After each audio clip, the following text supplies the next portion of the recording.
యువతకు జరిగినటువంటి మోసం మీద డిఎస్సిలో విద్యాశాఖ మంత్రి నారా లోకేష్ గారు చేసినటువంటి ఏదైతే మోసం ఉందో దీని మీద పేద ప్రజలకు న్యాయం జరగాలి. ఎవరైతే అన్యాయం అయిపోయారో వాళ్ళందరికీ మళ్ళీ డిఎస్సిలో సెలెక్ట్ చేయాలి. లేని పక్షంలో సిబిఐ ఎంక్వైరీ వేసి లేదు ఒక సిట్టింగ్ జడ్జి ద్వారా ఎంక్వైరీ వేసి విచారణ చేయాలి అని ఈ కార్యక్రమాన్ని 6, 7, 8, 9 4 రోజులు నిరాహార దీక్ష కార్యక్రమం చేయడం జరుగుతుంది.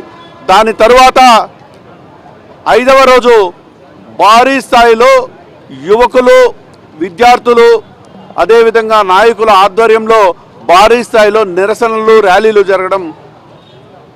జరపమని మా నాయకులు ఆదేశాలు ఇచ్చారు.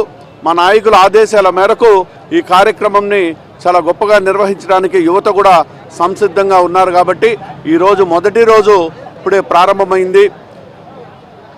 ఏదైతే చెప్పారో చెప్పిన హామీల్లో భాగంగా సూపర్ 6లో భాగంగా యువతకు నిరుద్యోగ భృతి 3,000 రూపాయలు ఇస్తానన్నారు. 3,000 రూపాయలు కాదు కదా, 3 రూపాయలు కూడా ఇంతవరకు ఏ యువతకు కూడా ఇవ్వలేదు. ఒక్కొక్క యువతకు 26, 27 మాసాలకు గాను 3,000 రూపాయలు చొప్పున అందరికీ కూడా ఈరోజు ఈ కూటమి ప్రభుత్వం అప్పు ఉంది. ఈ డబ్బులు కూడా యువతకు చెల్లించేంత వరకు దీని మీద కూడా పోరాటం చేయడానికి మేమందరం విద్యార్థులని, యువకులని ముందు పెట్టి మేము వెనక నుంచి ఈ ఉద్యమాన్ని ఉధృతం చేస్తూ దినదినంగా ఉధృతం చేసుకుంటూ పోతూ ప్రభుత్వం మెడలు వంచి వాళ్లకు న్యాయం జరిగేంత వరకు మేము పోరాడుతాం.